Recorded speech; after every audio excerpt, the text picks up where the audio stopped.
Les gars, là je suis à Orania en Afrique du Sud. C'est une ville qui est interdite aux noirs, aux musulmans et aux juifs. C'est une ville que pour des blancs en Afrique, c'est un truc de fou. Je vais aller découvrir ça tout de suite. Est-ce que c'est une ville de gros racistes? Ou alors est-ce que c'est une ville d'une secte de dégénérés? Ou alors c'est juste des gens qui veulent protéger leur culture?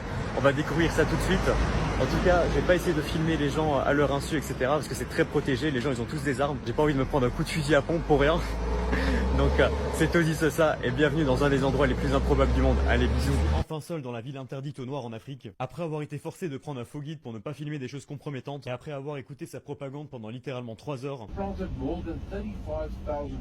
je gagne enfin sa confiance en me faisant passer pour un gros raciste pour qu'il me laisse enfin me balader seul dans la ville. Une fois seul, je fonce directement sur le haut de la colline pour vous montrer un mémorial avec les statues de tous les architectes de l'apartheid, toutes les personnes qui ont persécuté les noirs. Ici on leur rend hommage et les habitants sont fiers de ce qu'ils ont accompli. C'est complètement surréaliste, c'est comme si nous on allait mettre des statues du moustachu allemand dans les rues en Europe. On peut croire que c'est juste une petite secte de dégénérés, mais la ville compte déjà plus de 4000 habitants et la ville a un taux de croissance de plus de 35% par an. La ville est victime de son succès et reçoivent des candidatures de partout dans le monde. Et il y en a même trop, ils sont obligés de refuser des gens. D'ailleurs mon guide il me montrait fièrement la maison d'une famille allemande qui avait tout plaqué en Allemagne pour venir s'installer ici.